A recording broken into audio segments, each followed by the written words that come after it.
놀고 먹겠다고 했던 60세 조기 은퇴자 결국 파산 위기. 60세에 은퇴하고 남은 인생은 놀고 먹겠다는 말 한때는 부러움과 환호를 샀습니다. 더 이상 출근하지 않아도 되고 남은 생은 여행하며 여유롭게 보내겠다는 인생 이막의 꿈. 하지만 현실은 냉혹했습니다. 조기 은퇴 이후 계획 없는 소비와 예상보다 긴 수명, 지속되는 물가 상승으로 인해 파산 위기에 직면한 이들이 속출하고 있습니다.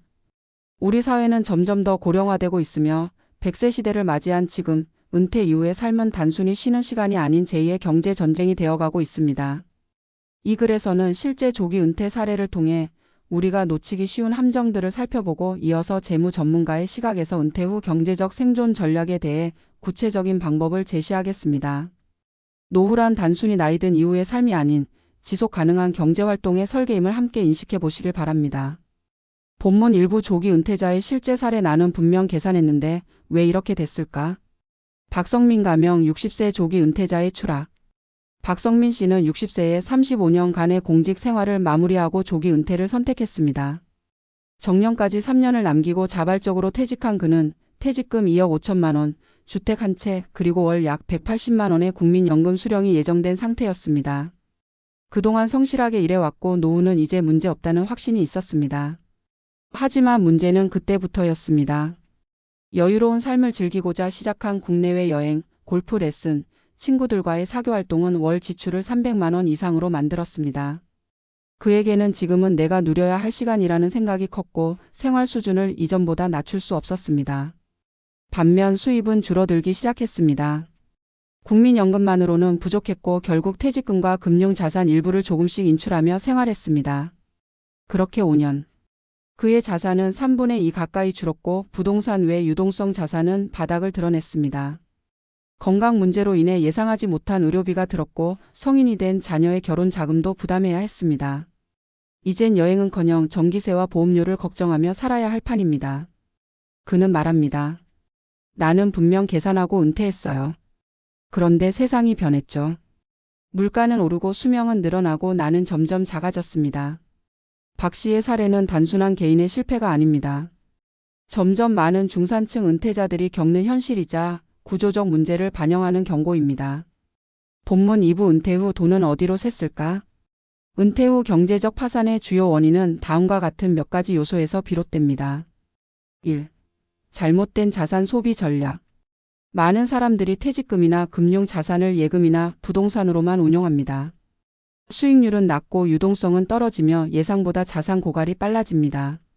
물가 상승률 3%만 반영해도 10년 후 실제 구매력은 70% 수준으로 하락합니다. 2. 수입 없는 구조. 은퇴는 곧 수입의 중단을 의미합니다. 그러나 소비는 생각만큼 줄지 않습니다. 특히 활동적인 은퇴 초기 10년은 일반적으로 소비가 증가하는 시기입니다. 일종의 리타이어먼트 허니문 기간인 셈입니다. 3. 예상치 못한 리스크 건강 자녀 외부 환경. 은퇴자들이 가장 많이 간과하는 것이 바로 건강 관련 지출과 자녀 관련 지원입니다. 특히 중산층의 경우 자녀의 결혼, 전세 지원, 손주 양육 등으로 인해 예상 밖의 대규모 지출이 발생합니다. 또한 주식이나 부동산 시장 침체, 고물가 등 외부 요인도 은퇴 설계를 망가뜨립니다. 은퇴를 앞두고 많은 분들이 질문합니다. 얼마를 모아야 은퇴가 가능할까요? 이 질문은 매우 단순해 보이지만 정답은 없습니다. 중요한 것은 얼마를 쓰는가이고 그보다 중요한 건 얼마나 벌 수 있는가입니다. 조기 은퇴 후 파산 위기를 막기 위해 다음과 같은 전략이 필요합니다. 1. 은퇴 후 10년은 지출 고위험기 활동형 예산이 필요하다. 많은 은퇴자가 지출은 자동으로 줄 것이라 기대합니다. 그러나 실제로는 은퇴 초기 시간이 많아짐에 따라 소비가 오히려 증가합니다. 여행, 외식, 취미활동 등으로 인해 활동 예산 액티버티 버짓이 필요합니다. 전략 은퇴 후 첫 10년은 예상보다 20% 많은 지출을 설정하고 이에 맞는 별도의 생활비 계좌를 운용하세요. 자산의 유동성을 확보하고 최소 3년치 생활비는 현금성 자산으로 준비해야 합니다. 2. 수입의 원천을 은퇴 후에도 만들어야 한다. 은퇴란 고정 수입의 종료를 의미합니다. 따라서 은퇴 후에도 소액이라도 수입을 만드는 구조가 중요합니다. 전략. 파트타임 또는 컨설팅 일자리를 유지하세요. 주 23일 근무로도 월 10만 150만 원의 추가 수입이 가능합니다. 임대 수익 구조 확보 소형 부동산, 공유 오피스, 차량 공유 등 대안적 수익원을 고민하세요. 연금 다변화 국민연금 외에 개인연금, 즉시연금 등 복수의 연금 구조로 현금 흐름을 분산하세요. 3. 자산 배분 은퇴 후에도 성장 자산이 필요하다. 많은 은퇴자가 보수적인 투자만을 선택합니다. 물론 리스크 관리는 중요하지만 수익률이 너무 낮으면 자산 고갈이 가속화됩니다. 전략. 금융 자산의 최소 30%는 중위험 중수익 자산에 배분하세요. 예 배당주 ETF 안정적 리츠 우량 채권 혼합형 펀드 등. 매년 자산 재조정을 통해 인플레이션을 반영하고 리스크 관리를 병행하세요. 4. 비상 비용은 따로 준비해야 한다. 불확실성 예산. 은퇴자는 예상치 못한 리스크에 매우 취약합니다. 의료비, 간병비, 자녀 관련 지원이 대표적입니다. 전략.